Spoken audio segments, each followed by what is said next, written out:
It was on the day we were waiting for the new update that the developers finally released it. The update included the removal of the limited time Deagle due to the pass, as well as the launch of discounts on capsules from the Shanghai Major. Today I will talk about the changes in this update, as well as share new hints from the developers about what we can expect after the removal of the Deagle. The video will be interesting, so make sure to like and subscribe right now, and let's get started.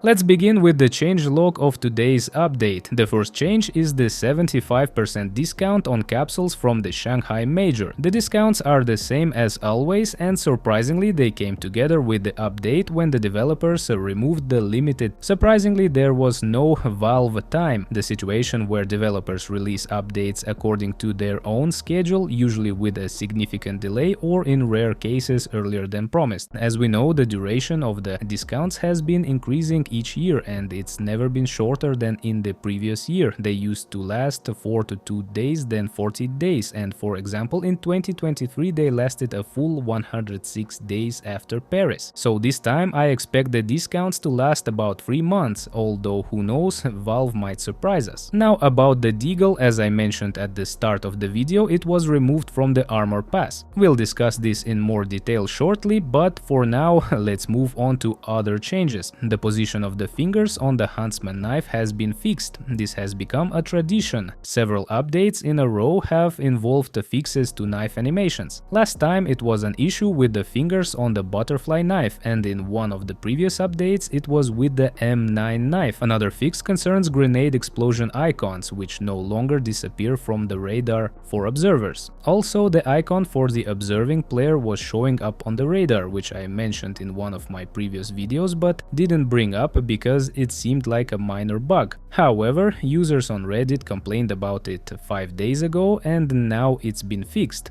Additionally, a bug with inspecting knives has been fixed. Thor reported 10 days ago. The bug was that when you changed the inspection background, the knife appeared in the wrong position. Now it's been fixed. That's all the fixes for today, and now let's talk about the Deagle. I watched the counter for this limited time Deagle, and when there was 1 day left everything was fine, but when there was less than a day left, the developers made it possible to claim the offer. Instead of showing 0 days left, which would have looked strange and upset the players, they just removed the Deagle. For those who thought that the limited time Deagle's removal would also mean the end of the armor pass, we received official information last year stating that the armor pass is an unlimited time event and no one knows when it will end or if it will end at all. The content will simply be updated rather than the armor pass being removed. My main point is that the developers had about 3 months since the armor pass was added to come up with a replacement for the limited time Deagle, and most likely they didn't meet the deadline because they want to replace not just the Deagle but also add new content. Of course, this could just be my imagination, but the theory makes sense. If it were just about replacing one skin, they would have already done it. Perhaps we'll see a full update for the armor pass with new collections, maybe with a new train map collection since it was updated. Perhaps there will be a new case, but no one knows when this will happen. Valve might wait before introducing new content. Interestingly, we still haven't seen a change in the map pool. Developers mentioned on Twitter that the map pool is changing and the Vertigo is being removed, with a train being added. However, in the game itself, a train is still not in the map pool and we still see Vertigo in it, which is strange because it's easy and quick to change. This fuels my theory that the developers may be preparing a major update with new content, including new maps, but maybe I'm just getting my hopes up. Nevertheless, the fact that they are meeting the deadline for removing the limited time Deagle suggests that they are taking the armor pass seriously, and let me remind you that there are maps we could have received from CSGO but haven't yet, such as Lake, which appeared in the game files, but we still haven't gotten the remastered version. Also, Short Dust for Wingman was fully remade but still hasn't made it into the game. Additionally, some users on Twitter speculate that the new animation for the AK-47, which allows us to inspect the back of the rifle, was added for a reason and perhaps we'll be able to apply stickers to the backside. It would be really great if that feature were added, and we all hope for it. Now a bit about the hints. Besides changing banners, the developers also hint at things through likes and reposts. This time they reposted a GIF from Flame Knight where the C4 bomb acts as a basket basketball on the A side. Honestly, I have no idea what this could mean, and I'm not sure if the developers are hinting at something or if they just like the GIF. Feel free to leave your guesses in the comments, as I'm not the only one wondering if the developers are hinting at something. There are also some workshop creations, such as this Glock skin, which has become a great way to paint a train car from the train map. This is also connected to the idea that train might be added to the map pool. It would be a perfect opportunity to add a Deagle, but that's unlikely to happen. That's all for today. Thanks for watching the video to the end. This was Reveal. Don't forget to like and subscribe to the channel. Good luck to everyone, goodbye, and see you in the next damn video.